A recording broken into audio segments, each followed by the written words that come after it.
everyone, this is Kray, and I'm going to be starting a new series. I've started picking it back up. I used to be a real good player, and by the time you're looking at this board thinking, chess? What in the world? Who plays chess? Well, I used to be a real good player, and back when I was 7, I started playing about the same time I started playing any video game, and I just started picking it back up on my live stream. That's twitch.tv/kraythedk, selfless promotion right there. And I want to teach other people how to play chess. It's a passion of mine to show people how to do it. I'm going to be showing people how to move.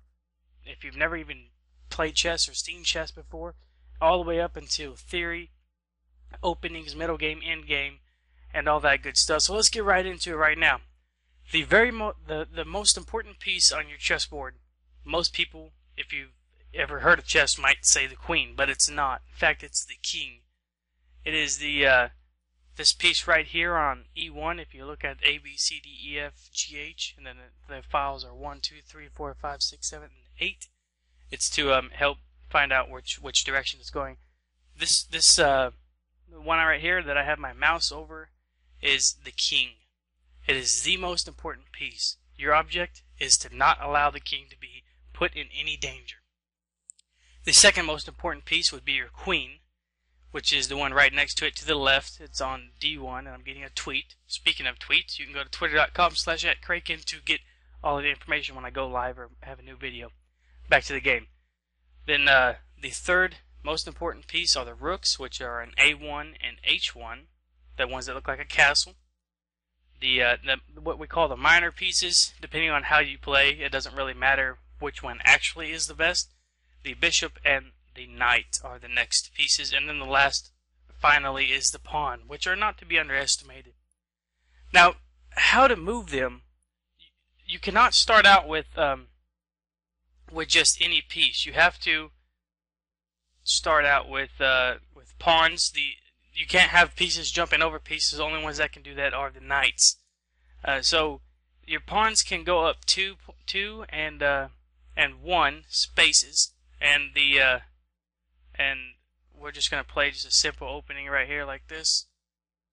Hit set as default and overwrite that.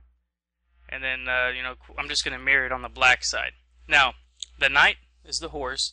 They can move in an L-shaped position. It goes 1, 2, and 3, and then 1 over. You can do that any direction. You can do 1, 2, 3, and then 1 over with black. And I'm just going to move the white and put it back because just showing you how to do it. You can move it 1, 2, and 3, and then 1 over. It doesn't matter which direction you go as long as it is in an L shape.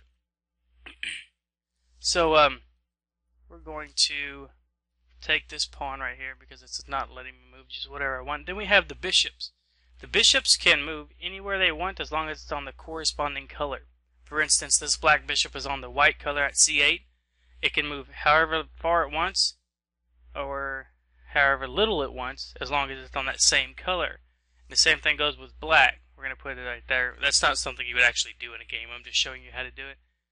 And you can move it back and forth, and it can go as far as it wants as long as it's on the corresponding color. And then I'm just going to put that knight there because it looks crazy for me. Then we have your queen, which again is your second most valuable piece. It can move any direction it wants, however long it wants, as long as nothing's blocking it. For instance, you couldn't move it on top of this pawn on D4 because your pawn's there.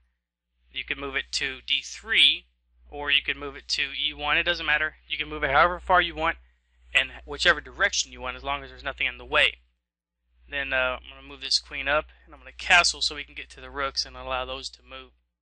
The rooks can move however far they want, the same thing as the bishops and the queen, but they can only move in a vertical or horizontal line. For instance, I wouldn't be able to move very far because of this bishop, and it just moved it for me, but you can move all the way to F8, and then you can move your rooks down here. It needs to move again, I guess. And you can move your rooks. It doesn't matter how far you move it as long as it's in a vertical or horizontal line. And now we're going to go to taking pieces. The most important part, because you have to take some stuff. Pawns are the only ones that have really an exception on the way they move. Pawns cannot take pieces that are directly above them. They have to be diagonal taking, just like that black pawn there. The horse, the knight, it can take as long as it's in its corresponding movement pattern, which would be the L shape, and it would go 1, 2, 3, and then 1 up. You could take that pawn. The bishop, like I said, as long as it's on the same color, it does not matter. It can take however far it wants, as long as it's on that color that the bishop is on. And then the queen, again, can take however it can move however it wants. So as long as there's nothing in the way, you can take the black's corresponding piece in that vicinity that is allowed to move. So we're just going to play this out so I can get these rooks moving here. We're going to take this bishop on G5, and I'm going to put that there. Oh wait, I'm in check. So that's another thing. When you're in check, you have to move. Either you have to move your king or put something in the way to stop from check, because the king cannot be in check. In that case, you would put that pawn there, and it would stop it from check because of the knight covering the pawn. But we'll talk about theory later on. This first one's just gonna be basically just how to take stuff. So I'm just gonna move this queen out of the way so that I can get this rook here. Move that rook, and the rooks again, as long as they move in that corresponding place. It's not something you would actually do. That's just an example. Then you can take that piece anywhere that's in that corresponding movement place. So that's going to be it for this episode of How to Play Chess for Beginners. So if you want to learn more, you hit subscribe button, hit like, dislike if you don't like the way I talk. That's fine with me. Follow me on Twitter. Like I said, it's twitter.com/@Kraken to get the newest video coming up. Follow me on twitch.tv. It's twitch.tv/kraythedk, KRAYTHEDK, basically. They'll both be in the description. And you can get live games of me playing chess, and I'll be teaching people on there how to play as well. Until next time, Kray out.